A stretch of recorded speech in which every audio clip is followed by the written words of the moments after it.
BetOnline is the fastest and easiest way to wager on all your favorite sports contests and events with first-to-market odds and lines. What's up, y'all? It's your man, Lloyd Spence. And listen, all you got to do is find your reviews and news for every league, including Major League Baseball, NFL, NBA, NHL, combat sports, esports, and even golf, all at betonline.ag.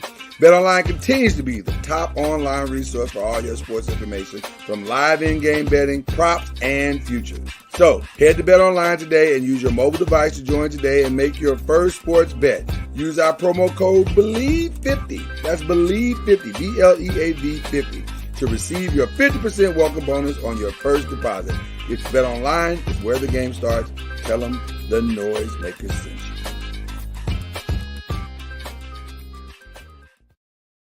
Popcorn World.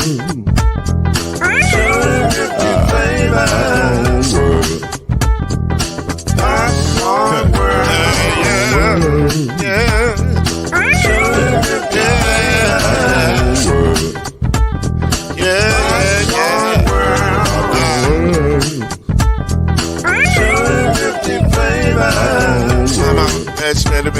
Popcorn World.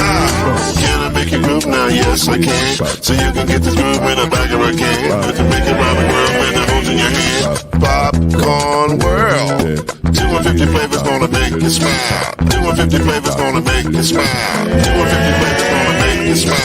I said popcorn make you smile. Ah. Popcorn World. Popcorn World. Popcorn World.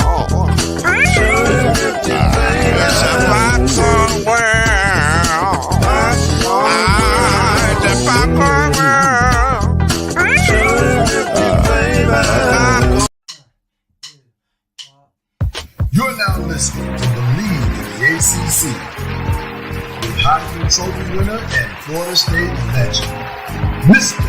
Charlie Ward, Wave 3 TV, and Fern Creek Hall of Famer, Kendrick Haskins, and Mr. Talking Noise himself, and of course Mama Noise's man, Lloyd Spence. And now, it's time for BLEAV in the ACC.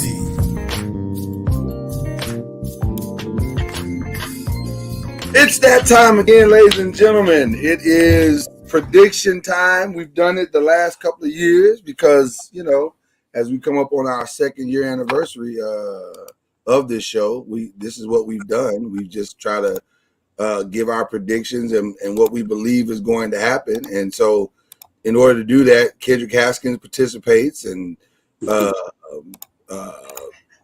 great Charlie Ward participates, and we have a good time talking about what it is. So that's what we're going to do today. We're going to talk about what we think and what we believe is going to happen.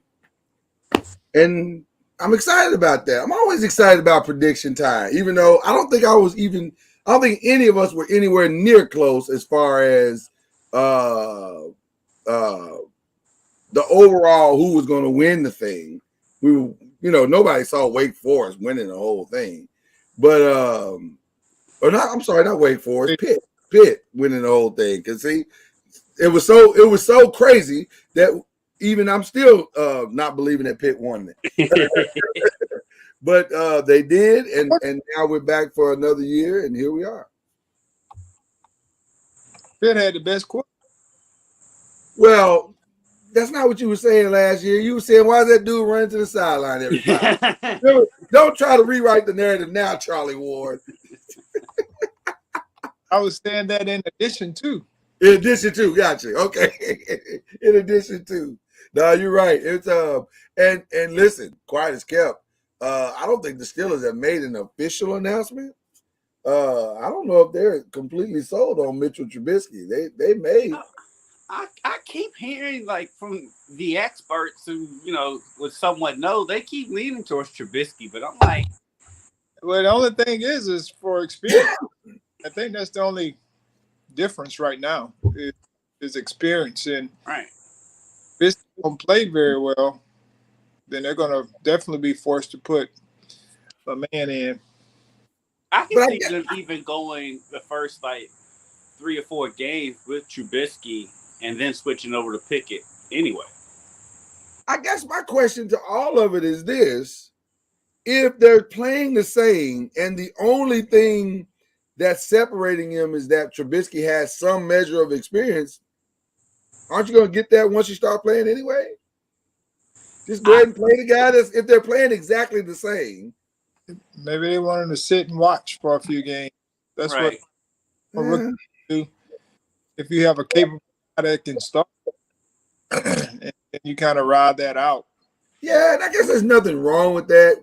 I mean, there's in fact there's a lot to gain from that. Trubisky's in the same spot as he was in Chicago. Mm-hmm. I know he That's has done himself no favors, none whatsoever. I think that might be his like role for the rest of his career. I agree. He breaks in the new first round pick. Yeah, that may be, yeah. And by the way, not a bad role, not a bad situation to get paid millions of dollars. I would take millions upon millions of dollars just to train somebody. Right, be the precursor to every. Listen, Ryan Fitzpatrick has made a lot of money doing that. Yeah. So Ryan Fitzpatrick, he came in there and put up numbers though.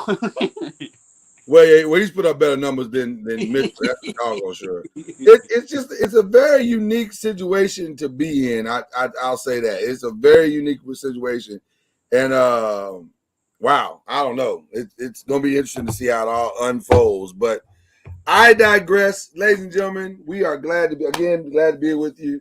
The sportscaster of the year, Kendrick Haskins, is right there. Charlie Ward is there. And by the way, I didn't mention this last week, but let me mention it now. Make sure when you're not listening to this podcast or watching it on YouTube or watching it on Facebook, you meet Charlie on Instagram for Chalk Talk. You need to go to Chalk Talk and watch what he's doing. Last week. Last week he had his good buddy Al on. Well, I won't call him Al. For me, he's former Ballard Bruin and upperclassman to me because I was there when he was a senior. I was a freshman. But Allen Houston, but he's Al to our guy Charlie Ward. And that was a Charlie Ward humble flex.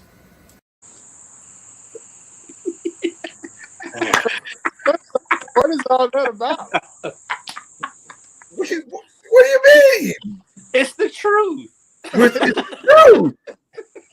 I was like, what's the flex about though? Because you were with Al on Instagram. And I'm sure there are other guys that you're going to be bringing on. Who's this week's Chalk Talk guest, if you don't mind sharing? On a monthly. Oh, it's monthly. Okay. So you'll keep us posted when you get your next guest and let us know so we can promote it. We want to promote it as well. Yeah, 20th. Okay. What is it? September 20th? September 20th. All right. Do you already have the guest picked out? It sounds like he does. That's why he's laughing. Do you have it picked out, Charlie? Yes, he'll be a Super Bowl winning coach from the NFL, of course. Interesting. Are you ready to get reveal or you want to wait? It's up to you. I mean, we gotta promote it. We can promote it closer to the date. Okay. So he's gonna save that humble flex for later. That's fine. It's coming. Whether we get it now or whether we get it later, just be clear. We all know it's coming. So there you go. All right. Let us jump into these predictions because this is going to be. I think last year was a year where we kind of took a step back in the ACC, and the teams were okay. They weren't great, but they were okay. But it was a competitive year. It was a real competitive year. This year, I think is going to be better because I think the play and the experience of the ACC is going to be better. I don't know if we'll have anyone that rises to the level of a national championship opportunity, Although I do think there's going to be, I think the overall landscape of college football is going to be a lot more chaotic than people think that it is, especially in places that they are unexpected. Like I think the SEC is going to be way more chaotic than people think that it is, especially in that West division where Texas A&M and Arkansas and Alabama. I think that's going to be The a West lot is going to more. be crazy. Yeah, I think that's going to be a lot more complicated than people think. People are kind of crowning Alabama, and when you look at their schedule, I'm saying, that don't look like the cakewalk that people are calling it. Which I could say the same thing about what's happening in the ACC. On paper, it looks like some teams have better advantage than others, but I don't know if that's really true because I think experience is going to be the week to week is going to be the number one thing that we're going to be talking about. You know, some teams are going to not be afraid of that moment, and while the other team may be on paper more talented, the experience of the other team might be the balancing thing that makes the game go a little bit different. What are your overall thoughts about what we're going to see in the ACC, guys? I think the ACC is going to be crazy entertaining. I think this is going to be the best ACC top to bottom that we've seen since we've been doing the show for sure, and maybe even going back further than that because there's so many good quality quarterbacks in this league, and there's some defenses in this league too. It's not like the Big 12 where the final score is going to be 60-55 and stuff like that. Right. And so I think it's going to be a very fun season in the ACC this year. I mean, it's going to be games that, in the past, they just didn't get you excited. In the past, you wasn't getting that excited about a Virginia Wake Forest game. Right. Or saying NC State and, whatever. But this year, you'll be looking forward to a lot of games on Saturday because I think the ACC, unfortunately for the ACC, though, I think a lot of teams are going to beat each other up, and you're not going to be in the national championship conversation later because I don't see Clemson going undefeated. And I don't either. And so that's going to be tough as far as that goes. But as far as the conference itself goes and competition and parity, I think it's going to be a very fun year. I concur with all those explanation of the ACC, and I think it'll be one that's compelling in the sense that they will be competitive, and I'm just interested to see how the teams that were on the bottom last year, how they're able to rise this year, because I think Syracuse will be better. I do believe they'll probably win a few games unexpectedly. That people probably didn't give them a chance because they were so close last year. Right. I do believe they have a quarterback that they've settled on now, who gives them an extra oomph in the run game, and also he can throw it. So they'll be intriguing to see how they play this year. And then we got Wake Forest. They're another wild card right now because of the quarterback situation. How long can they ride the system? Allowing the system to get them over the hump. So it'll be interesting to see how they move as well.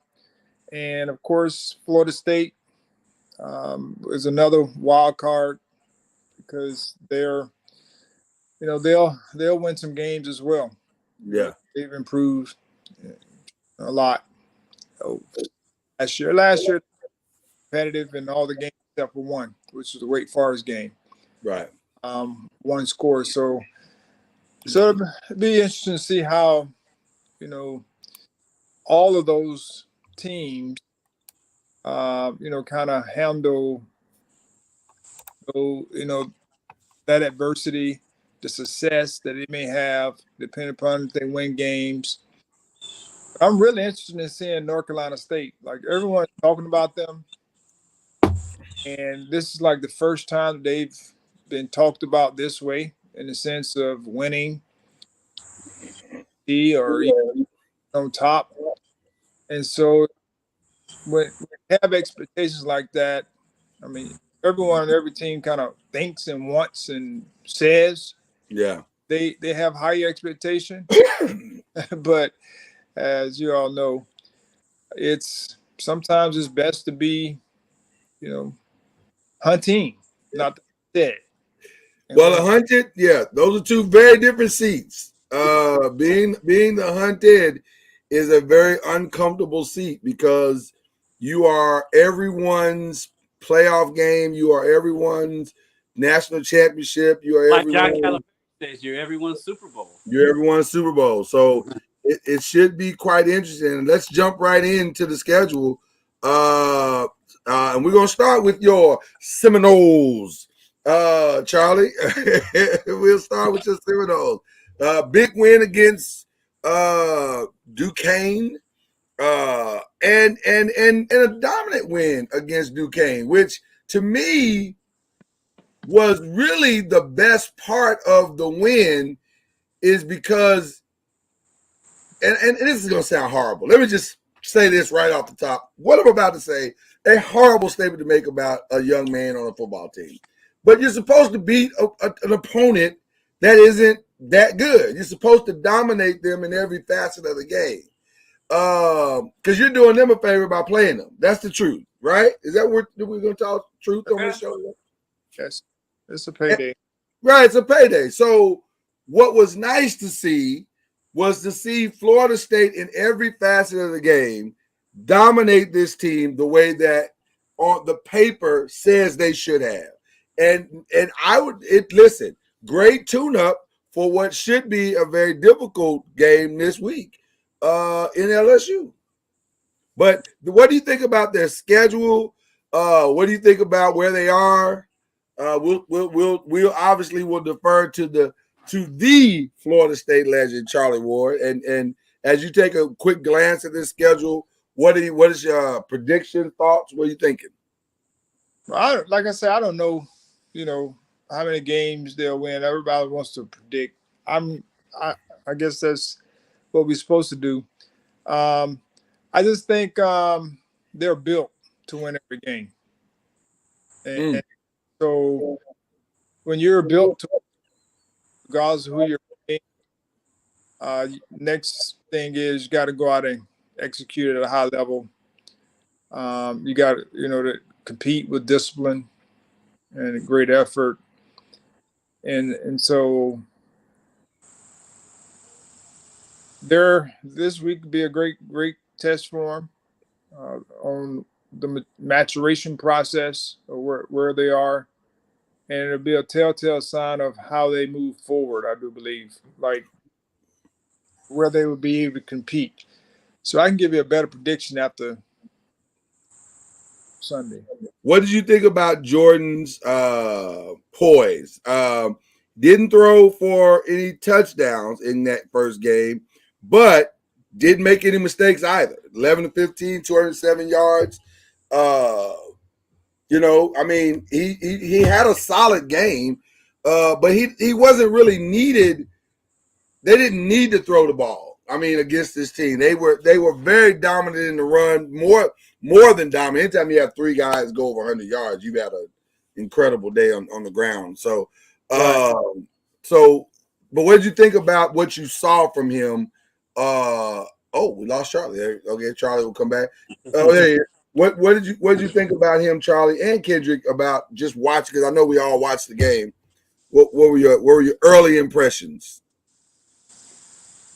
I mean, just from my perspective from watching the game, they looked like they're supposed to, which ordinarily that's not saying anything, but for where they've been for the last couple of years, to say they look like they're supposed to look is a huge step up for Florida State. I mean, they look.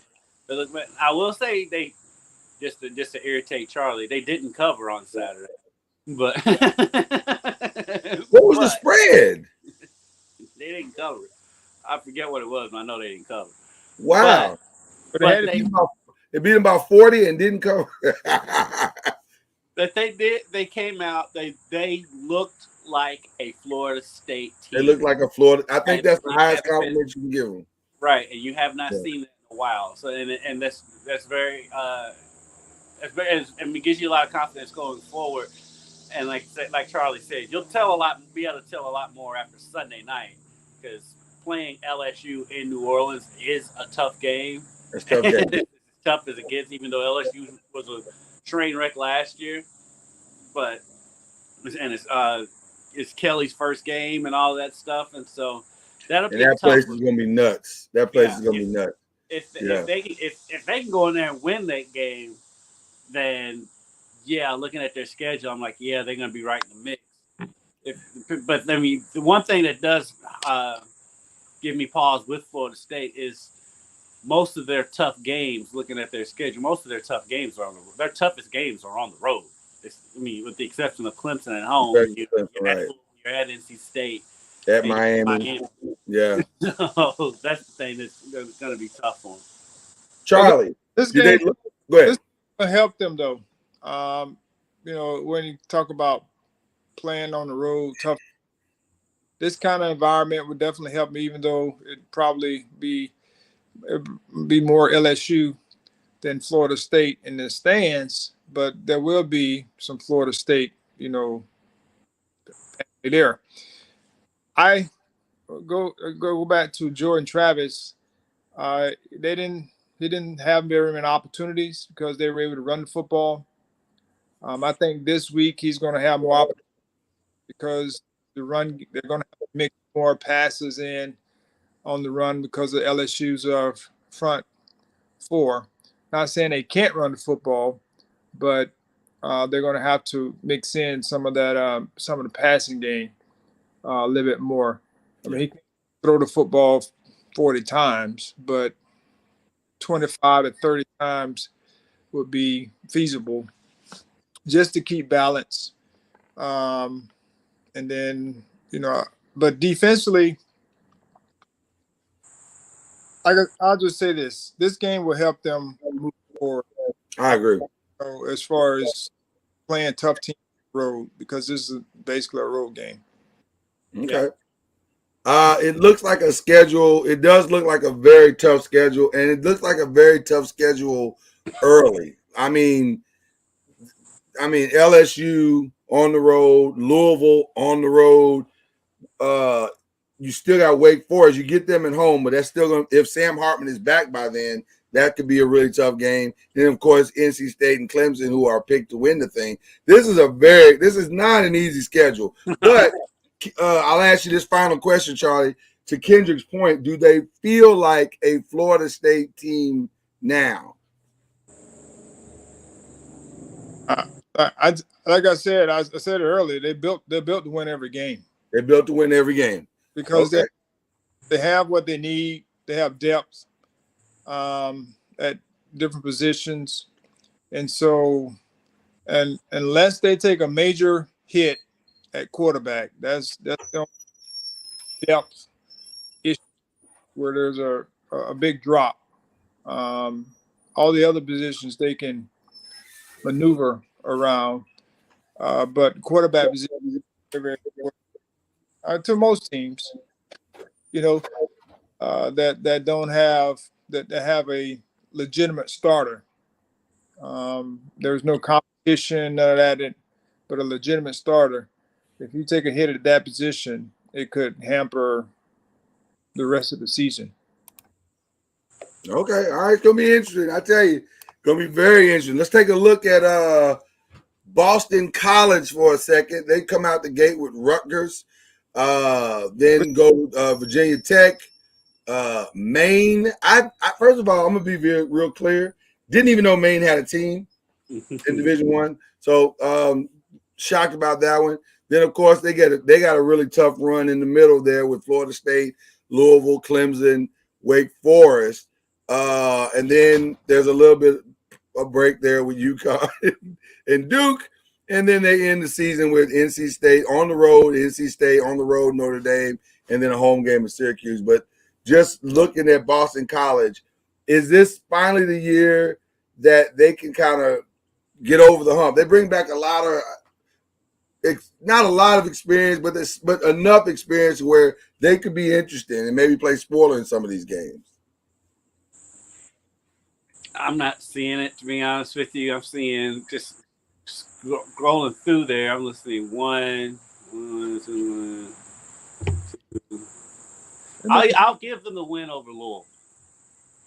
You will give them the win over Louisville because it's in Boston College? Yeah. Really? And, wow. And really, when we go to U of L, I'll probably give U of L that win. I'm just going through, looking at the schedule. I got you. But 4, 5, and 4, 5, 5 and 6. I mean, I'm seeing 5 and 7 at best. Maybe 6 and 6. Still a lot of growth to do with Boston College. I'm not sure they've made. It felt like they were getting over the hump early on last year, but they kind of reverted. And then they reverted back. Charlie? I mean, I would give them 6 wins. They're gonna beat somebody they shouldn't, or not say shouldn't, but they'll beat someone. With the quarterback play, who's a veteran, he'll give them a chance every game. Zay Flowers as well.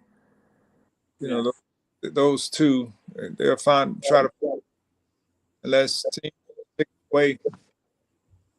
At Virginia Tech is interesting.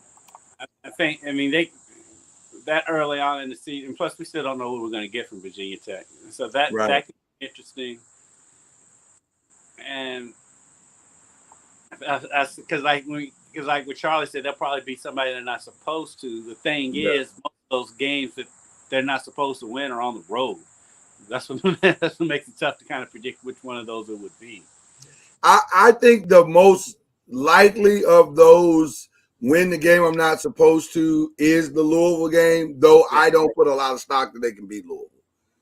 On paper, I think Louisville brings the better player to the game, which might be the difference maker. But if there was going to be a game that you could, I don't, well, and I say that, but listen, we don't know what Clemson's offense is. We really don't. So that might be the game. I don't know. I don't know. That Boston College is a very, I have no idea type team. So it's going to be interesting to see what they do. Speaking of Clemson, here's their schedule. They open at Georgia Tech, which should be, by all intents and purposes, a rout. I can't imagine what that line is. It's got to be 30 plus. Then they come back with Furman and Louisiana Tech, and their first, I guess, real test will be, if Sam Hartman comes back, will be at Wake Forest. If that's a big if Sam Hartman comes back, and that's the precursor to what could be potentially the deciding game for their season, the NC State game on October 1st, which they get at home.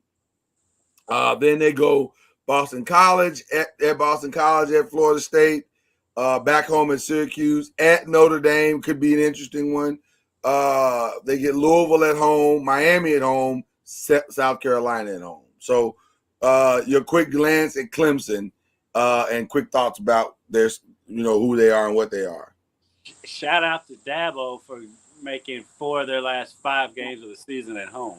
I mean, I don't know who we had to get write that check to or get a steak dinner to, but clearly they were satisfied with whatever it was. Our only road game is a non-conference game. Pretty good schedule. The final 6 weeks of the season, their only road game is a non-conference game. Come on, ACC. 7 home. Huh? They have 7 home games. It looks like it. Furman, Louisiana Tech, NC State, Syracuse, Louisville, Miami, South Carolina. Yeah, 7. Yeah. How'd that happen? That's a good year. I guess so. I guess so. I 7 homes, 5 road. That doesn't. I mean, that's most people's schedule for the most part. Yeah. That's not. Well, I'm not talking about the 7 games. I'm talking about how it lined up, where all of the Right at the end. Talk about the comforts of home cooking. Jesus, that's a good schedule. So from that perspective, this schedule lines up well for Clemson to do well. But that's also provided that they've worked out all of those, I guess, details that they had that they struggled with last year. Where's NC State game? The NC State game is at home. I could say either 10 or 11 wins. Yeah. Wow. 12 with a bowl. It's scheduled that way. I mean, at Notre Dame is their test. At Florida State, it'll be tough, but I think they'll be able to win that game. But at Notre Dame, that Miami game at home is going to be very, very, very interesting. But other than that, I mean, NC State will be tough at home, but that's at home. I think they win. Those NC State and Miami, I think, are the games that stand out the most to me. Real quick, and this is an interesting one. Do we think Spencer Ratliff becomes Spencer Ratliff for real? And if so, that last final game could be interesting. Yeah, my thing with him is I wasn't sold on him on the QB1 TV show that he was on Netflix when he was still in high school. I always thought he was a little bit over. I don't. That sounds horrible again. I'll just say I'll try to say it a little more tactfully. I never thought he was as great as his advertising said that he was. So it didn't surprise me when Caleb supplanted him last year at OU. But I don't think he is a bust like OU made him out to be. I think he should play well in that system at South Carolina because that's a system he's familiar with. So, yeah, only time will tell. But it'll be interesting to see, especially at the end of the year. The SEC now, that's going to be tough. I mean, you know. Well, no, he didn't. He definitely didn't go to a lesser conference. He went. I mean, so that SEC East. I mean, Florida, Georgia, Kentucky. I mean, But having said that, by the time you get to that Clemson game, that's some great preparation. If you can get through that, right? If you can get through that gauntlet, you should be ready for Clemson. But it's also a good chance that you're not going to have some key players playing in that game by then. Also true. Also very, very true. You guys are saying a 10-11 win. I can't say. I say no less than 10. I can't say I disagree. I'm just wondering. This is all contingent upon the evolved play of one DJ Uiagalele. Okay, I had to get it in. All right, so no, it's not a flex. Why is that a flex? Why is that a flex? Because he could. And that was a humble flex. That doesn't feel like a flex to me. Somebody's got to say the kid's name. The DJ. Yeah. But he's got a full name. I can say it too. Well, then, okay, let's move on. Here's the Louisville Cardinals. They open the season with a game. That's on the road, right? Yeah, at Syracuse. Yeah, at Syracuse. Then followed up. Huh? That's gonna be a tough one. Syracuse. I know it's gonna be tough. It's actually gonna be a lot tougher than people think that it's gonna be. It's tough to start the season. Yeah. And then also quiet as kept. I think the UCF game is not going to be. I got that as a loss. Yeah, as a cakewalk because they got a pretty fever pitch atmosphere there. Followed by the Seminoles. Especially after the way that Louisville beat UCF last year. If you remember, they got that interception at the end of the game to win the game. Right. So I think that's going to be a tough opening schedule. And then they're going to be spending a lot of time in South Florida for some reason. I'm not sure what that's about. Or playing Florida teams. Or playing Florida teams. I'll say it that way. Right. Louisville's Florida North. Everybody knows that. Yeah. Well, it has become that for sure. Yeah. Then they get Boston. Then they get Boston College, Virginia. Then they got a nice little gambit to get through there. That's who is that? My screen went a little dark there. That's Pitt, Wake Forest, and then who's that? Who is? I can't see I can't. it. Is it Duquesne? It could be Duque. Let me pull up I always have a backup, gentlemen. I try to have a backup in these But particular situations. Let's see who that is. That didn't help. Louisville should be interesting, though. Yeah. It'd be interesting to see how they play. We know about Malik.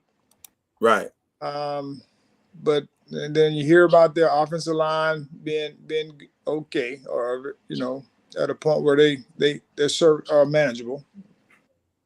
James Madison is who that is. Is that James Madison? Yeah, I certainly didn't get that. That's probably homecoming. That's right. That's the tune-up game before Clemson and NC State and UK, which are in most Louisville fans' minds are the three more critical games of the season. And unfortunately, they could very easily go 0-3 in that stretch. It is as likely to go 0-3 as it is to go 2-3 or 1-2 or whatever. I said 2-3. When 2-1 or 1 I can't see them going 3-0. When NC State's the most winnable game in that mix, that's a tough deal. Not a good sign. But also, I think one of the things with Louisville is how are the receivers gonna throw on the football. So we know about the tight end forward, right? And but the receiving core, we don't know much because they lost one to Alabama, right? And so it'd be interesting to see how that group comes along, because I think Malik is capable of taking over a game with his decision making, his legs, and those types of things. Arm, he has all those things. I think he's gotten better. It'd be interesting to see who he's throwing the ball to, and if they can make plays when they need it. Take a little pressure off of him. I'll even go a step further, Charlie, and I agree with 100% in what you just said. I don't think they can have a successful season if any of those receivers don't step up. I think it's if he can't get anybody else on those edges to get open, then I think it's going to be a long, long season. Getting Braden Smith back is huge for them because he was starting. He had a good start to the season before he got hurt last year. So having him back will be huge at receiver. Just scrolling through there, I'm thinking at best 9 wins. At worst, probably 6 wins. I'm thinking 7-5 or. Jacob Payne asked us about Tyler Hudson. I mean, he's a senior. We haven't seen much of him since he's been there. I mean, I can click on his stats right now. Is it now or never for that young man? If he's a senior, it's got to be now or never. Then he must be a transfer. Hold on. Yeah, he comes from Central Arkansas. I mean, he's from Central Arkansas, so I mean, we'll see. We'll see. Was he their best receiver at Central Arkansas? I hope so. I hope so. He's transferred to an ACC school. Yeah. Chandler Jones on defense is going to be great for them this senior year. D. Wiggins, another Miami kid, that's why I said Louisville's Florida North. He's expected to step up at receiver also, and so having him and Braden Smith look for them to be the 2 leading receivers this season. Yeah, I think Louisville's defense will only be as good as their receiving core. And that's a weird thing to say, but it's the truth. Tennessee transferred Tyon Evans at running back. Right. Because he's listed on the depth chart coming into Saturday's games as the starting running back. When the 2 times I've been after practice, everyone, that's who they rave about is Tyon Evans. They say he's improved both as a runner and as somebody picking up the blitz. And so, yeah, I don't think Louisville's gonna have any problem running the ball from Malik to Tyon to. I think that's the least of their problem. If they can't get anybody to catch the ball on the edges, it's going to be a long season. It's going to be it, and Malik will do what he does. The tight end will do what he does, but somebody's got to catch the ball on those edge routes, on those post routes, on the you got to push the ball down the field at some point. Offensively, I think they're going to be fine, even with the receivers being relatively young. I mean, the receiving core is not. I mean, yeah, they lost 2 of their leading receivers from last year, but the kid that went to Alabama, he barely got on the field until last year because he was always hurt. It was always something going on with that kid. Right. And so, and then the kid that went to Ole Miss, I mean, he was coming on at the end of the season, but his numbers can be replaced. Let's put it like that. But the problem last year with Louisville was on the defensive side of the ball. If they can show up the defense, even if the defense can be average, they'll be okay.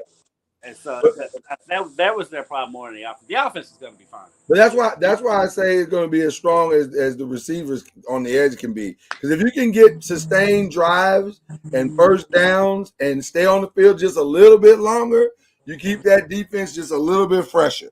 So maybe if you can't get sustained drives and you're out you got a lot of 4 and outs going. I don't care how good your defense is, they're not going to be good being on the field for 40 and 50 minutes a game. So, yeah, I think offensively they're going to be fine. Okay. All right. They only play 60.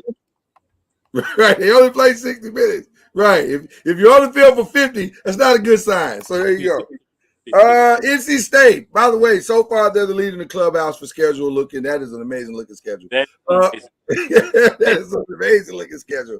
But they got an interesting schedule. Because they come out of the gate, I think was that Seton Hall. Is that who that is? That's East Carolina. I think that's East Carolina. Yeah, that's East Carolina. I don't think Seton Hall. Right, I was gonna say that's East Carolina. I got the schedule right here. I don't know why I said that was East Carolina. But they got East Carolina coming out. Then they follow up with CSU. That I'm assuming that's Colorado State, maybe. Just assume that it's 2-0. Right. It's not a hard game to win. But that Texas Tech is interesting.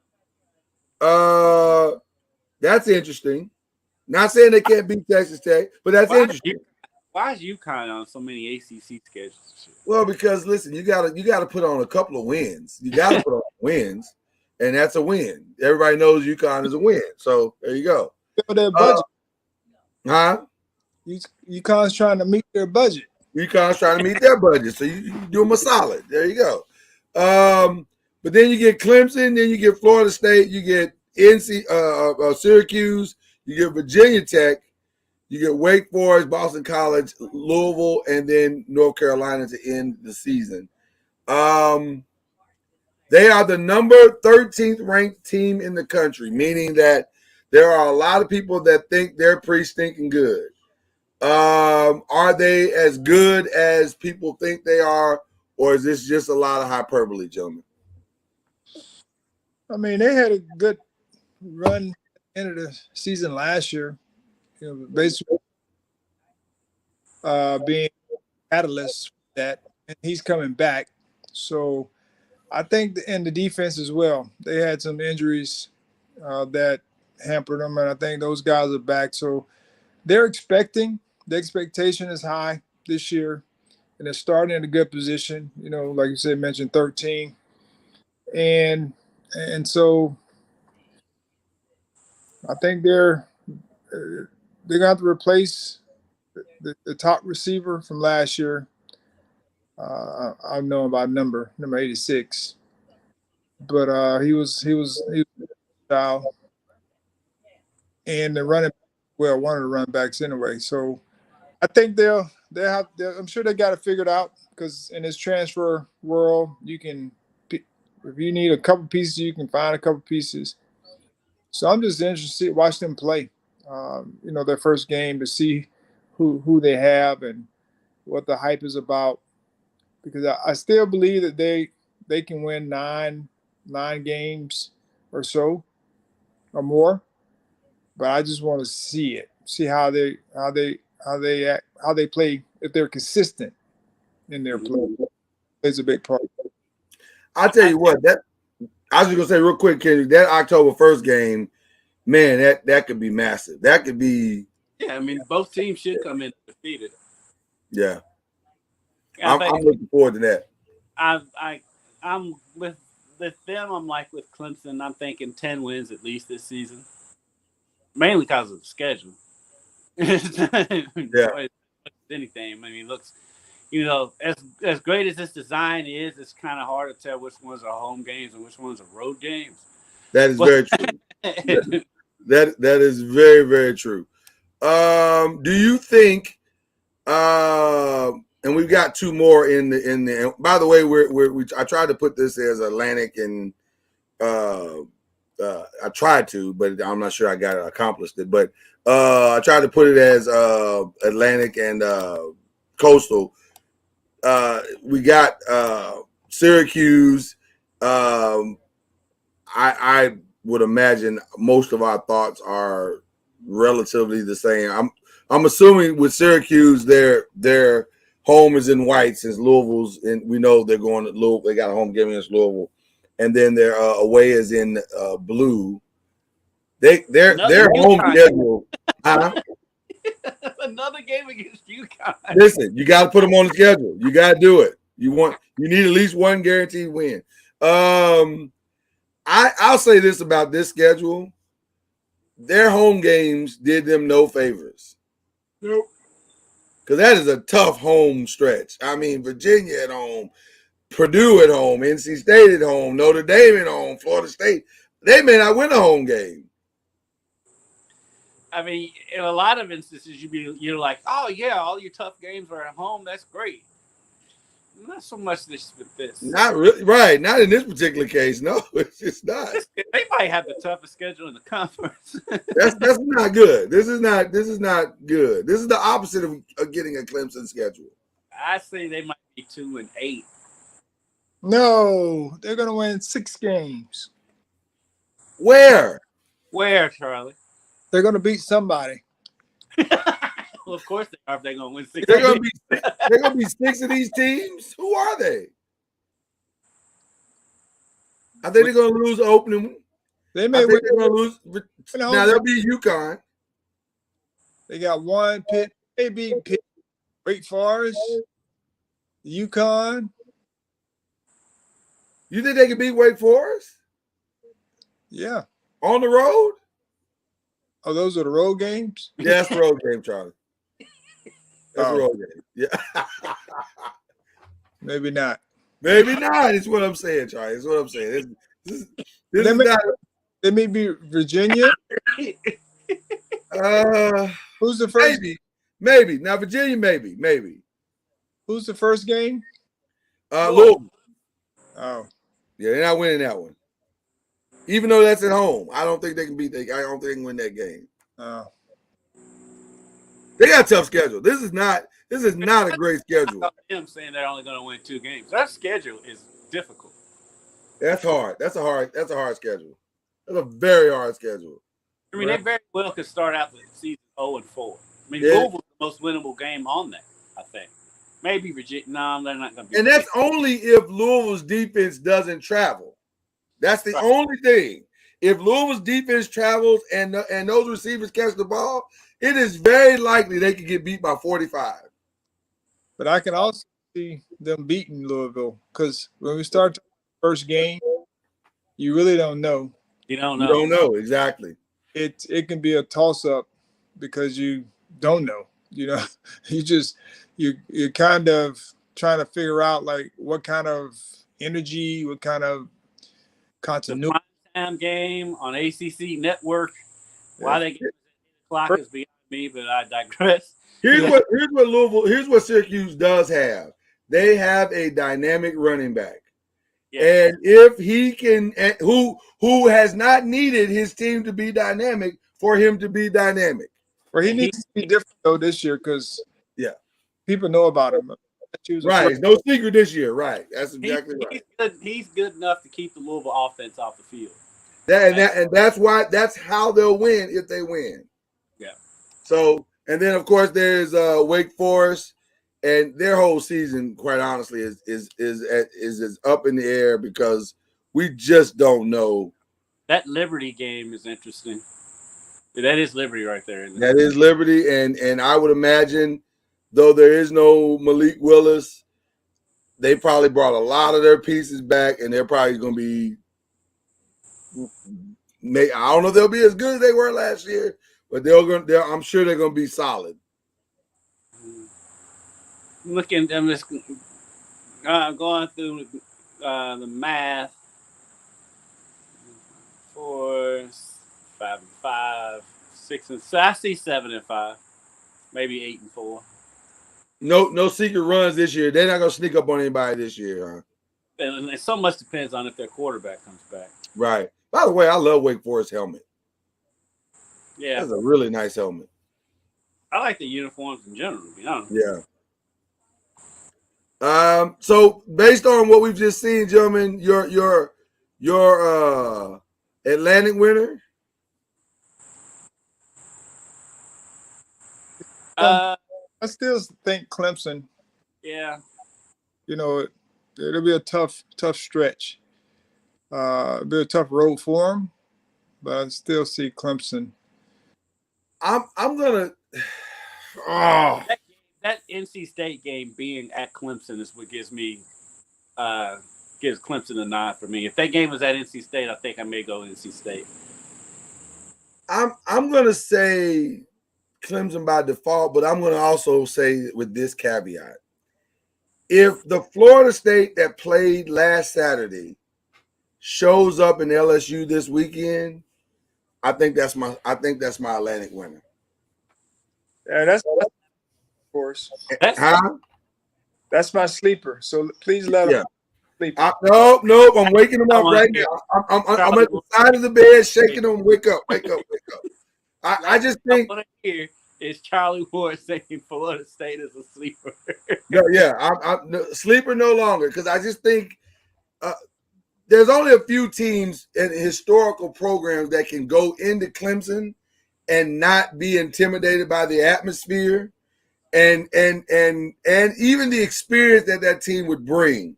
They're not going to be shook by the atmosphere. Malik's not going to be shook by it, but his team could be. Sam Hartman's definitely not going to be shook by it, but his team could be. But I can see a Florida State, and guess what? I'm assuming the alums are going to be there. That could be a huge game at that point in the season. I would say I'll contend with on that. That's not this Florida State team though. But like with Louisville, they've had success. Louisville, outside of the 1 year they got beat like 100-0, they've had close games in Clemson. Absolutely. They should have beat them the Lamar year, and then the 2 years before that, poor James Quick. That place is a stadium of nightmares for James Quick because he got walked down on what would have been a game-winning touchdown. Absolutely. So Louisville's had success, even though they haven't won. They've had success at Clemson. Florida State, not as much over the last few years. So that's two different animals right there. What do you say, Charlie? I say we don't play Clemson.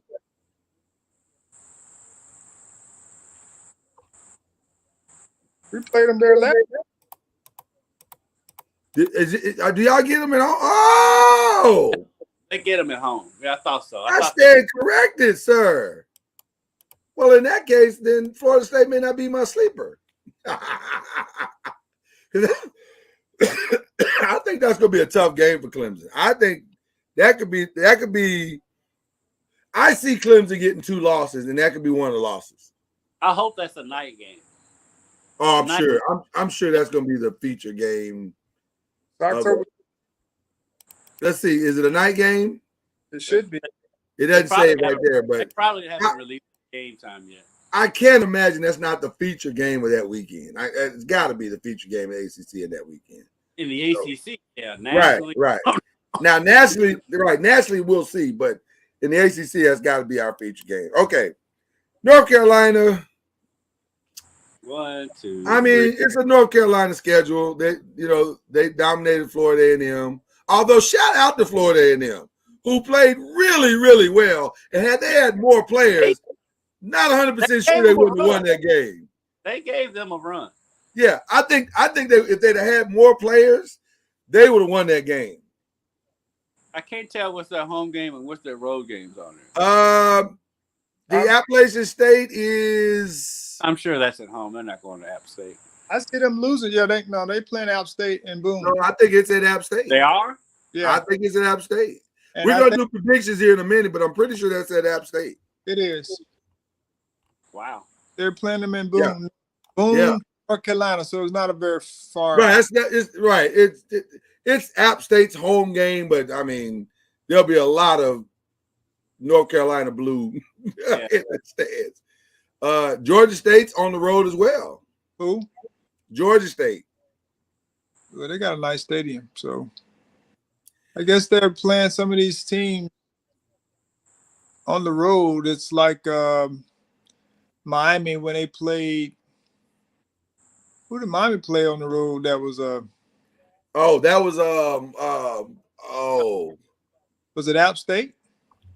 No. On that first game, you mean? Yeah, when Coach Rick was there, they played somebody on the road. Somebody on the road. I don't think it was App State, but it was somebody like that. Right. Like playing So, there. yeah, they were like, why are they playing there? Sometimes you throw your friend a bone. Yeah. I mean, it can't be so. I'm still not sold on the quarterback. I think North Carolina's quarterback, I think his last name is May. Yeah. Yeah. But he's still young. And so there are going to be some games where he's going to struggle. And as we saw, their defense can't cover up for it. I mean, I don't care how you try to shake it. They gave up 24 points. Sam plays well, has good offense and all of that, but they still give up 24 points, and they didn't really stop them. I mean, well, let's even take that a step further, Charlie. They gave up 24 points to a team that only had 20 players, so that's a very telling set of circumstances. That doesn't speak well to how well your defense plays, because if they'd had 27 players, they could have lost that game. I think they start out 3-0. I think they lose to Notre Dame. I'll give them the nod over Tech. For some reason, App State has always coached well. Always. They always give Miami fits. I mean, they had that one year and then they ran for like 700 yards in a game against Miami. And that was at Miami, looks like. Yeah, that'll be it. That's kind of a toss-up. I mean, they'll beat Duke. They'll beat Pitt. I think they lose to Virginia. And then Wake Forest depends on the quarterback. Yeah. Probably beat Georgia Tech, and I think they lose to NC State. Listening to you, it sounds like you got them going like 8-4. I think it's 7-5.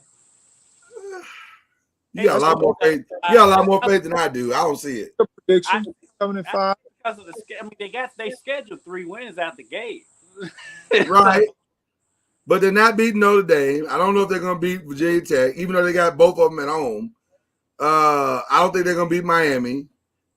I don't think they're going to beat Pitt. I will say. I don't know what the game is. Huh? I don't know. Right. I don't know about Pitt either, but I just don't trust North Carolina. I'm not all in on North Carolina. We can get past this one. Yeah. I think this is self-explanatory. If they get, let's see, let's just ask ourselves one question on this. Looking at this, are there 3 wins on this schedule? Who's that, Duke? Yes, they got Temple. Who's that out of conference? Temple, Kansas. Is that Northwestern? They're not beating Northwestern. I'm not. I was just saying. That is Northwestern, but they're not beating Northwestern. No. The way Northwestern beat up on Nebraska, they are not beating on Northwestern. Hold on. Northwestern didn't beat up on Nebraska. The game was a 3-point game. Yeah, it's a 3-point game. But it shouldn't have been, shouldn't it? If they were up, the second half. They up 11, the fourth or in the fourth or something like Well, I that. guess the reason why I said because I didn't expect Northwestern to have a chance against Nebraska, and Scott Frost frosted it. As long as Scott Frost is the coach, I give everybody a chance, especially in the Big Ten. The whole Temple's a toss-up, even though I don't think they'll win that game. I don't think they'll beat Northwestern. They'll beat North Carolina A&T. North Carolina A&T. There's the 2 wins right there. Well, Duke and Kansas in football. Ugh. They'll beat Kansas. Is Kansas still bad like that, or are they good enough to beat Duke? It's at Kansas. They're the same boat. Okay. So it should be a good game. So you think that's the third win? Let's not say good. We can say competitive. We can't say good. There may be a 4th win depending on how good or bad Georgia Tech is. There may be a 4th win. I don't think so, but there may be.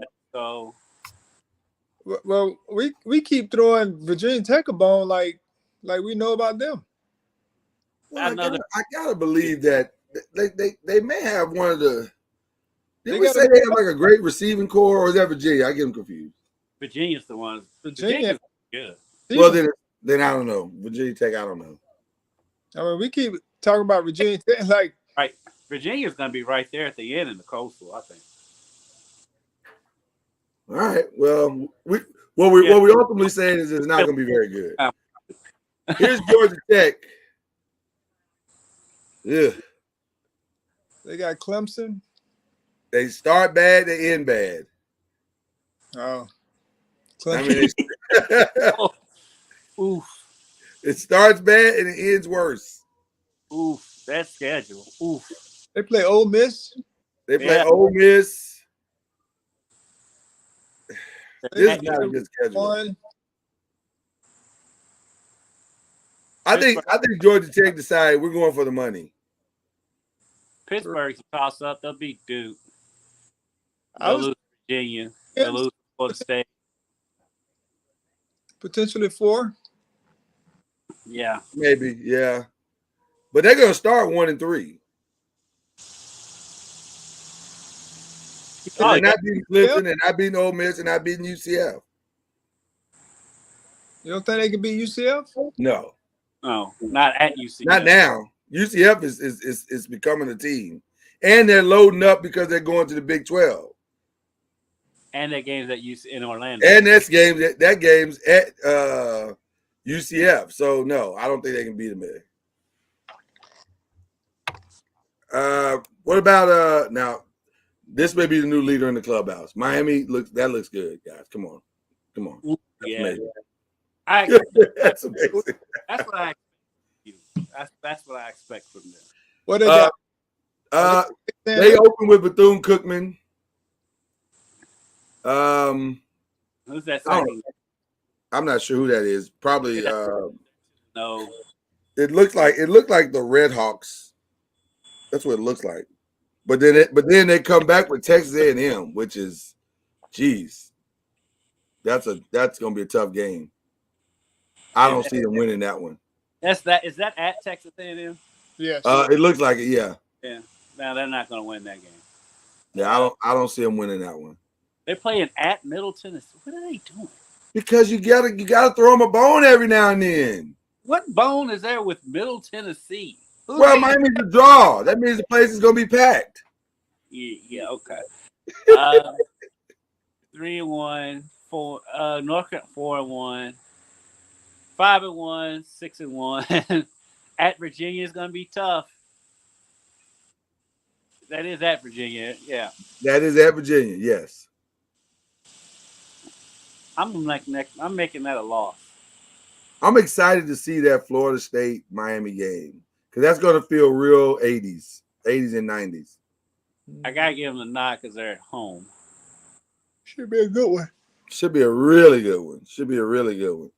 Could they play spoiler on November 19th against Clemson, or that's on the road and they just can't pull that off? Well, here's the thing with Miami is they're gonna, just like Charlie says that teams will beat somebody, Miami will lose to somebody.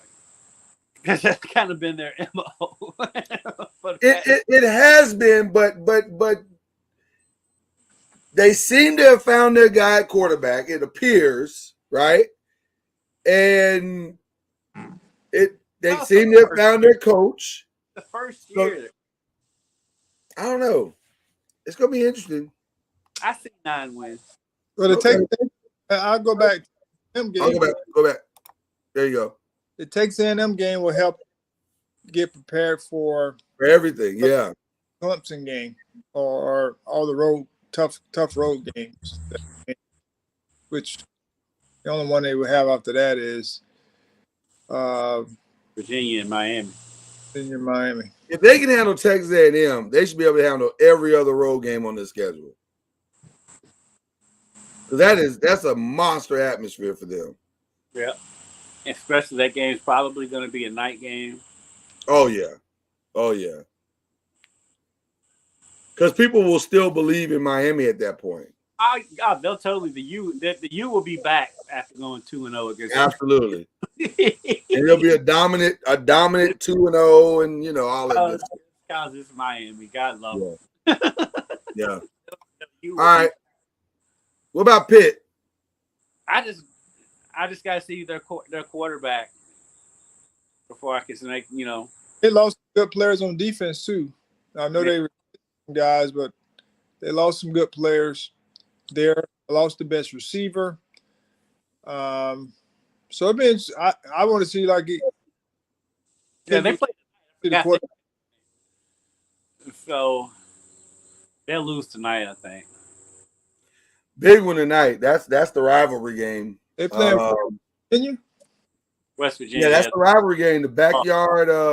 What's it called? Backyard brawl or? Yeah, backyard brawls tonight. West Virginia. I think West Virginia wins that game. I can't imagine they're going to win that game, but we'll see. But they got an interesting schedule as well, and it's very much backloaded to difficulty because they're on the road to Louisville, on the road to North Carolina, on the road to Virginia, on the road to Miami. The only 2 games they got at home at the end is Syracuse and Duke, which they should win. But 6, maybe 7 wins for them. Yeah, nobody did them any favors, that's for sure. No. Virginia football is always a mystery, but they do boast a receiving core and a returning quarterback that could make it interesting. It looks like they opened is at Richmond. Yeah. At Illinois, is that what at Illinois? A lot of orange and blue in that game. Oh yeah. 3, 4. And then they got an incredibly tough. Well, not tough, but they got incredibly gifted home games, right? Those are 4 home games in a row with Miami, North Carolina, Pitt, and who's that? Huh? Is that Purdue? No, I don't know. That 4th team on November 19th, I'm not sure who that is. I can see, like I said, they're my dark horse. And I can see them going 10 or 11. Maybe even they can go undefeated, honestly. There again? Undefeated? Are you saying? I'm not saying they're great. Just look at their schedule. Let me check your glass. Yeah. Look at the schedule. You must have some in that glass. You drink. Got your mind a little fuzzy there, buddy. How about that? Unless somebody spiked a protein drink. Look at the schedule. That's all I'm saying is look at the schedule. I don't care what kind of schedule they've had. Where has Virginia won 10, 11? I see what you're saying, but look at the schedule. Well, I'll say this: they should head to that Louisville game 5-0. Right. That's true. The toughest games are at home, and it's Louisville and Miami. They could go 12-0. They legitimately could. I'm hoping they do for my man Elliott, Coach Elliott. I hope they can have a good year. But the thing is, and I think what Charlie's saying is the same thing as I said about Miami. They can lose to anybody. but just looking at that schedule, their toughest games are both at home against Louisville and Miami. Yeah. I mean, North Carolina But I mean, outside of that, who? I don't know about undefeated. I'm not willing to jump out on that undefeated ledge with you, but but I will say they got their schedule lines up great if they're as good. Again, offensively, they should be really dynamic. Now, in totality, we'll see. But here's the thing, though: who's going to push their defense? Looking at that schedule. That's a great point. That's a great point. Final team of the show is Virginia Tech. They got Old Dominion, Boston College. I have no idea who that is. Who is it? Huh? The dog from Monopoly. Right. I was gonna say I have no idea who that is. That's Who is that, Charlie? Samford. Samford. I bet you that's who that is. Okay. West Virginia, North Carolina, Pitt. They got Miami at home. They got NC State on the road, Georgia Tech at home, Duke and Liberty, and then they got Virginia to close out in the rivalry game. The Miami game will be tough because they always play Miami at night. And is that a Thursday game? Because it seems like they always play Miami on a Thursday. I would not be surprised at that. What were you saying, Charlie? I'm sorry. They got a solid schedule. I mean, it's a solid schedule, yeah. I mean, that's a tough schedule. That middle run is a little challenging. That West Virginia to North Carolina State, that's where the rubber will meet the road for real for them. And they'll probably enter 2-1, 3-0, and then if they can, it'll be interesting to see if they can finish out. I can see 6-6 for them. All right, so who wins the Coastal for you guys? I'm gonna go with Miami. I think it's a breakout year for them. I mean, they have a lot of talent, and with the new coach and staff, I do believe they will wind up on top this year. So for you, it's Clemson and Miami in the championship game. Yes. Okay. Kendrick, what are you doing? Florida State as the sleeper for the Atlantic. Okay. I think Florida State would be third in the Atlantic. Since you all scoffed me so much, and I'm now a huge Cavaliers fan.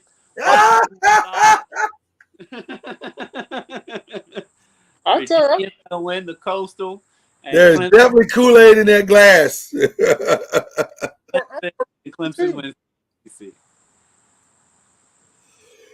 Nobody's bought orange Kool-Aid in years, and yet, it's a lot of pack love, Lewis. A lot of pack love. A lot of pack. I said only reason why I'm picking Clemson is because that game is at Clemson. If that game was at NC State, I'd go with NC State. Yeah, the pack thing is the schedule. It's just Clemson. If you go back and look at Clemson's schedule, that thing is. I mean, it's as if they were gifted. Something about I don't know, that schedule is amazingly set up for them to win it. I don't know about this undefeated thing that you're talking about, but at the same time, I think Virginia will do well. But I'm going to ride with Charlie. I'm going to say it's the safe pick is Clemson and Miami in the ACC championship, which puts us. Our ACC champion will be Clemson. Clemson climbs back to the top. Virginia, their first loss of the season. Okay. Charlie? I'm gonna go with Miami. I think I'm gonna break it up as well. I you know what? I'm gonna renege. I'm gonna go different. I'm going different. I'm going live. NC State, Miami, ACC champion, Miami. Oh, you going? I think Miami comes back to being Miami. And y'all talk about drinking the Kool-Aid. Miami does this all the time. And I know. I'm probably about to be Notre Dame, but that's okay. Miami's only won the ACC championship game once. Well, I'm putting them up there so that they can get all the recognition and everything. So the sleeper can come on in and See, that's why I'm picking Virginia, because your sleeper is gonna upset Miami. Oh my goodness. Wow. All right. Well, listen, there's nothing left for us to do here except start a new If Virginia wins, if Virginia pulls this off, I'll take all the humble flexes you give me. You will get a ton of humble flexes, sir. But if I'm gonna be relentless that day. There's nothing left. There's nothing left for us to do here except do what we've done, and that's make our predictions. We passed on last week just because there's only 2 games, and it Week 0. and those seem like we already kind of knew the outcome. Closer than we thought. Right, although one was a lot closer than we thought. But it is now time. By the way, who won this last year? I don't remember who won the predictions thing last year. I think I did. You did win it, Charlie. Are we sure? I think I won that. I'll tell you what. Here's what I'll do. I'll just, in general, give you both this. And that was a humble flex. Because it didn't really matter to me who won. I know I didn't. I was going So to say, I knew I was going to humble flex one of we them. can't remember who won, but we know who didn't. Right. I know I didn't win. Because Charlie and I finally take that humble flex. Right. I took a lot of risks last year that I probably shouldn't have taken. So this year I got a new strategy. So so here we go. Week 1, 2/2, we'll call it. West Virginia, Pitt, who we got? I'm going with West Virginia. I don't know. I'm still not sold on Pitt's quarterback. He may be good. I don't know. But West Virginia, they did lose best receiver. To who? Let me guess. Florida State. But he's had a car accident, so he's right now. But I'm going West Virginia. Okay. Kendrick, what are you doing here?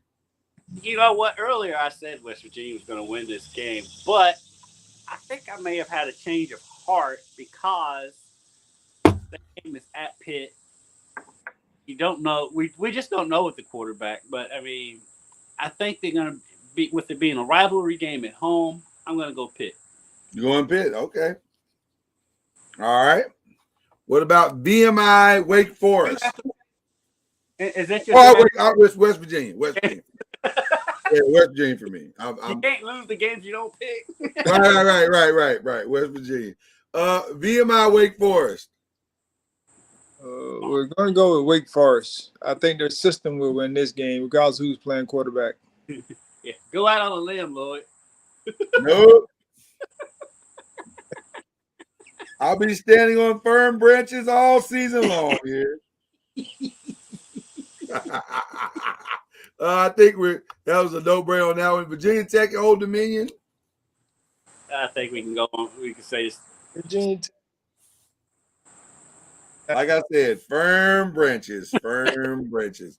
Temple and Duke. Oh gosh, That's a tough one. That is a tough one. I should have checked in with my guy to see what kind of team Temple has, boy. You said you needed inside information for this one. Yeah. Golly, I don't know. You know what? I kind of that seems kind of flexish. Checking with his guy. I don't know if a Temple flex is a real flex. That doesn't feel like a real flex to me. Oh man, this is a tough. You know what? I'm going with Temple. You going with Temple? Because my guy. I think I'm with Charlie. I'm going with Temple. Now this one I will go opposite. I'll go Duke. I don't know what kind of team they have, but I'm going with a friendship. I'm going Duke. I gotta believe Duke. Duke's got to at least get 2 wins, possibly 3. So I'm saying this is the one. NC State, East Carolina. I'm not sure there's any surprise here for anybody. No. East Carolina. Yeah. Rutgers and Boston College. I don't know. I'm gonna go with the game thing. for you to lose. What'd you say? You going Boston College? I'll go BC at home. Sticking with the conference.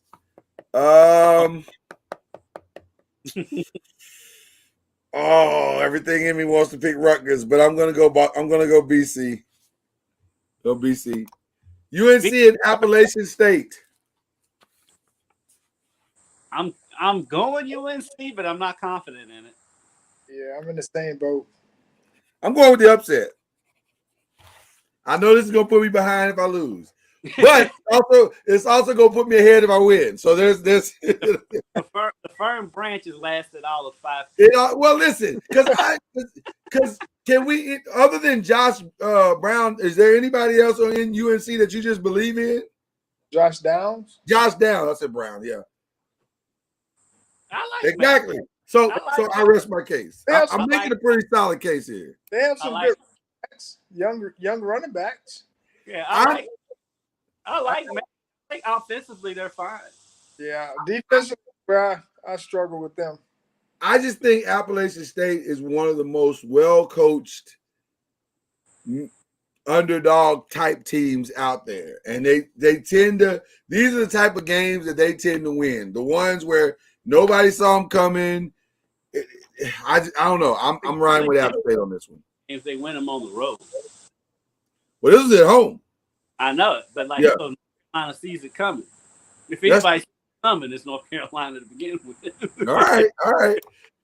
Richmond and Virginia. Well, no disrespect.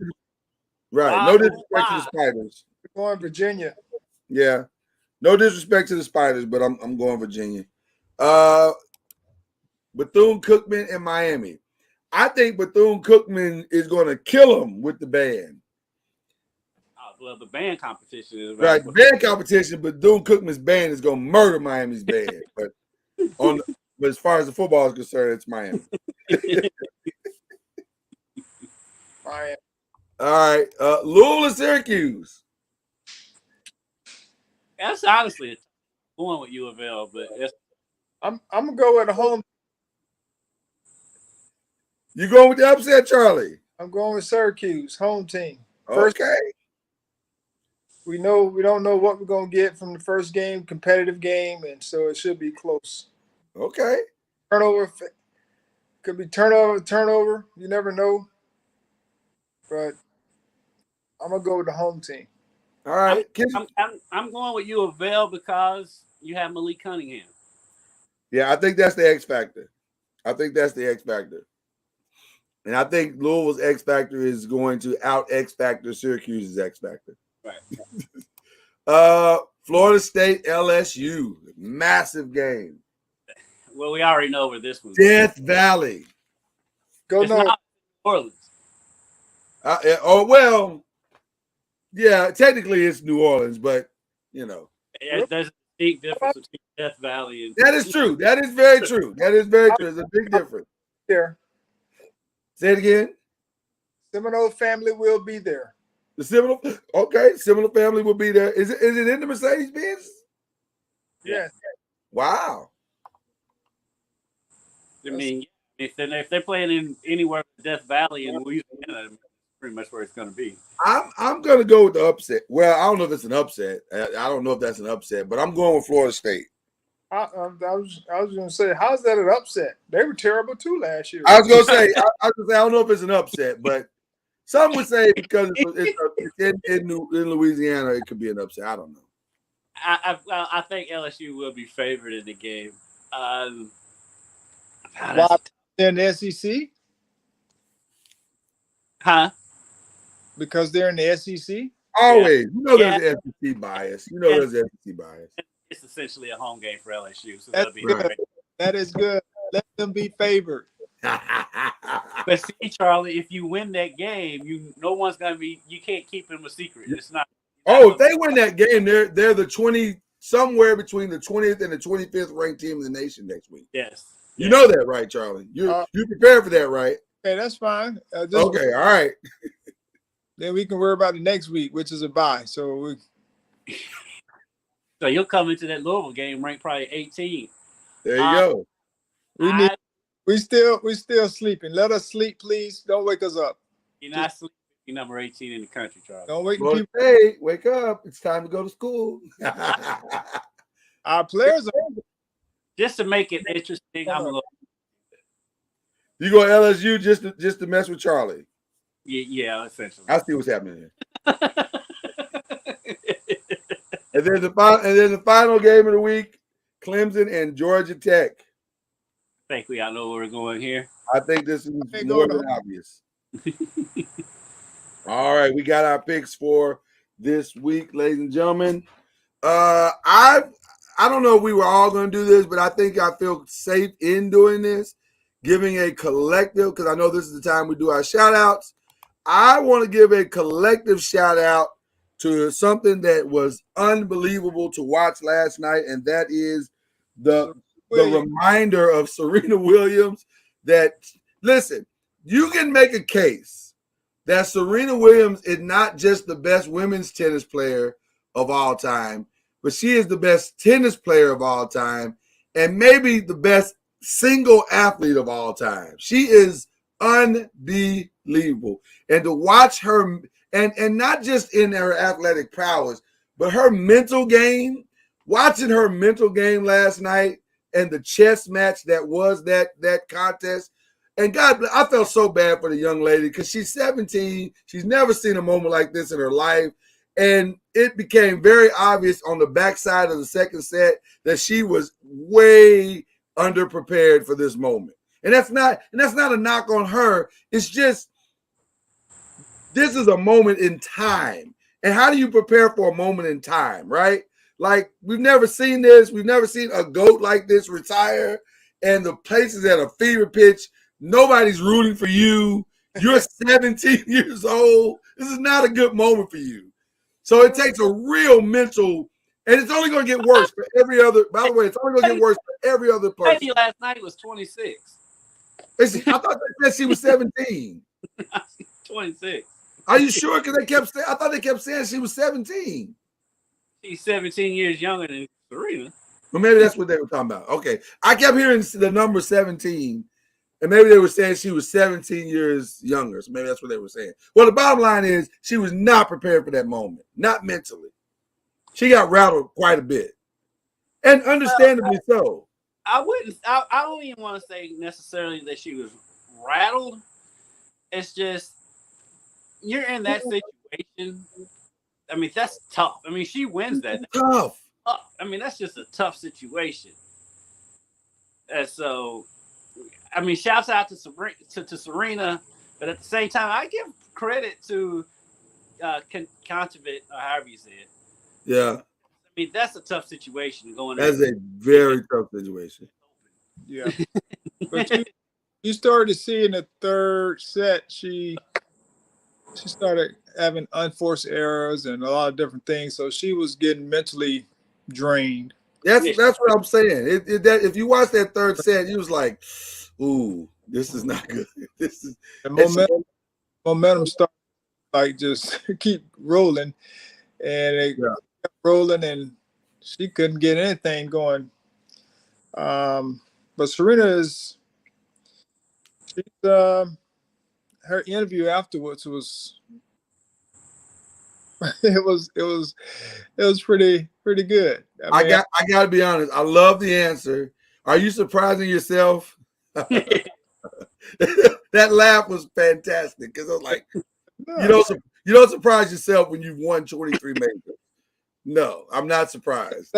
She said, "You just beat the number 2 ranked player in the country." I was like, "Come on, lady." She's like, "Well, I'm Serena." I'm Serena. Right. She said, "I'm pretty good." That's what she said. She said, "I'm pretty good too." Yeah. Shout out to Serena for channeling her inner Kevin Durant. I love it. I want to see her go up against Swiatek. Swiatek's the #1 player in the world. Swiatek's going to be ready for that situation. So we'll see that. Because I think Serena's going to be fine the next couple rounds, I believe. Is Swiatek going to get there? I mean, she at one point she had won like 30-something matches in a row, so I wouldn't bet against her. Okay, all right. Just real quick, I know we got to move on with our shout outs, but I just wanted to ask this question because you get everything here on BLEAV in the ACC. You get everything. Will Naomi Osaka ever get to Serena-like levels, or she just doesn't have the? This is not a knock on her. I'm not trying to knock her. I'm just assessing. Is her mental not strong enough to just get her over the hump consistently enough? No. And I'm not saying that to take a swipe at her or anything, but big reason why Serena is because of the mental toughness. She's so mentally tough. Yeah. No, she's not going to get there. And in this day and age, or even no day and age, but mental toughness is something that separates those who do it consistently. That doesn't mean they don't fail. That doesn't mean that they don't have to go to therapy, talk to people, whatever the case may be. That is what separates, the top tier. Yep. You start thinking about all of the top athletes. I'm just using athletes in general. If you think about all the top athletes that have been consistently good over the years, they've had some form of mental toughness, whether it's their upbringing, whether it's them persevering through challenges, whatever the case may be. And they found ways to be consistent, get hump, knowing that adversity is going to be there, but how do you grind through it? How do you maneuver your way? I heard you mention, she wins the first set, which was a grind. Right. And then the second set, she essentially just gave that up to prepare herself for the third set. For the third set, which is up all her energy. Yeah. Chasing down balls, and she was letting some of these shots go. But those are some of them same shots that was happening in the third set were happening in the second set. And so that's what you learn over the years is how to get through and get to where you want to get. And I think that sometimes it takes just some experience and mental grinding, understanding, coaching, maybe. Brilliant. And by the way, brilliant strategy. Because like you said, why wear yourself out to dig yourself out of a hole? If it's not there yet, it's not there yet. But she found what she needed enough in that second set to just dominate that third set. That third set was masterful. So anyway, it's setting up for quite an ending. So that's our collective BLEAV in the ACC shout out. So gentlemen, what is your individual shout out that you'd like to give out here? I'll let Coach Junior go first. Well, my shout out is going to be to the Florida State Seminoles football team. I'm stunned by this submission. In dominant fashion, 47-7. People say, well, it's Duquesne. Well, we said the same thing last year. We ended up losing the game to Jacksonville State, which was very similar when you start talking about those types of opponents. And so regardless of who you're playing, you got to compete at a high level. I say this all the time. You got to compete with discipline and great effort. You got to execute at a high level, and then you live with the results. And when you start living with the results should reflect the talent discrepancy, all the other things we deem as, in favor of. And so they were dominant because they played Duquesne. And that's the way it should look when you play like that and you're talented, quote unquote. Yeah. Shout out to my guys for making us all look like we knew we were talking about. There you go. There you go. All right. Mr. Haskins. Oh, hold on. You got another one? Okay. Shout out to what's my man? Ward, Benson, and Toa Philly. They were both at 3 100-yard rushers in one game. now you know what? The general shout out was fine, but then when you get into now it feels a little bit like a flex.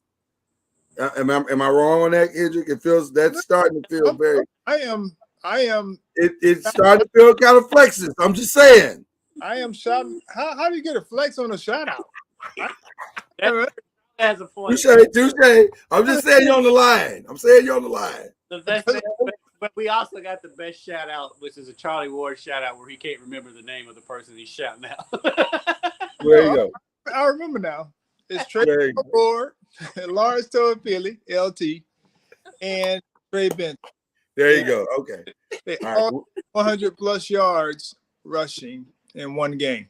If this becomes a weekly thing, we'll have to take it to the board. We'll revisit. All right, Kendrick, what you got going, brother? My shout out is just an extremely local shout out that nobody outside of Louisville is going to get. But shout out to the Ballard High School football team they beat Male. I mean, Male's been in the city forever, and especially over the last 10 to 15 years. And Ballard beat them for the first time in 13 years. And honestly, I've told people who've asked me about it, I wasn't surprised that Ballard beat Male because Male lost so much off of last year. I mean, you use a quarterback, you use your top wide receiver who's going to Wisconsin, is going to play as a freshman at Wisconsin. You use your top defensive end, who's probably going to play in his freshman year at U of L. And they lost a lot, but for Ballard to hold Male to 7 points is the most impressive part. So shout out to the Ballard defense. And they got a blocked field goal just before half, and then returned for a touchdown that ended up being the winner. So they shut Male out. Male scored on their opening drive and did not score the rest of the game. So shout out to the Ballard defense, and shout out to Ballard for beating Male. Well, they say if you know, you know, and this is definitely one of those moments where you say, I'm in the know on this one, and you're right. That is an incredibly significant moment for sure. Stunned, quite honestly. When I saw that score, I was literally stunned. I was trying to see who that Facebook user is that's saying, "What up, my brothers?"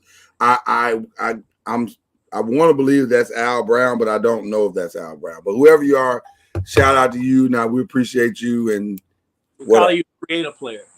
Right. I guess my only shout out is I'm gonna go national again. It's Marco. Okay, what up, Marco? It's good to see you, brother. It came up Facebook user for some reason. It's weird. Okay. My only shout out is to my Los Angeles Lakers, who are always keeping it interesting. I've spent the better part of my last 8 years of basketball fandom for the Lakers, rooting vehemently against Patrick Beverley. I've seen him as a nuisance and an annoyance, and now he is a Laker, and I am forced to cheer for him, which is incredibly awkward. But I'm now realizing this is just what we are now. We're going to keep recruiting players that are much hated in our fandom. So there you go. So, I'm looking forward to, in the very near future, rooting for Draymond Green, Kawhi Leonard, and many others that have been hated in Laker lore. The thing is, with all of those players, you have a few years before you get them because you always get them when they're outside of their prime. Right, it'll always be on the outside of their because it appears. Well, we won't have any draft picks until 2035. So this is who we are. I have to accept it as a fan, and I'm. They say if you keep saying something enough, you can your mental psychology can begin to accept it as a reality. And so now I'm trying to accept my new reality. But the thing is, it's just kind of funny. Is LeBron says he wants to play with Bronny. At the rate they're going, they'll be in the lottery for when Bronny comes out anyway. No question about it. We can draft the number 1 overall. So anyway, it's just weird. But Bronny will be a lottery pick, but he'll be a first rounder. So welcome to the Lakers, Patrick Beverly. We appreciate having you, brother. And with that being said, we have had a good time here, more than our fair share of a good time. And this was a little bit of an extended show, but that's what you get when you do these picks because it takes a little time to do it. But I hope you've enjoyed it. Make sure you like, follow, and subscribe on every platform that you can. And we appreciate you very much. That's the Sportscaster of the Year, Kendrick Haskins. That is the Hall of Famer and still reigning and defending state championship coach, Charlie Ward. And I'm Lloyd Spence. We'll see you next time. You've been listening to Believe in the ACC with Charlie Ward, Lloyd Spence, and Kendrick Haskins. Please like, follow, subscribe, and share from the Noisemakers page on Facebook and on YouTube. And you can also listen to us on Spotify, Apple Music, iTunes, and wherever podcasts can be heard.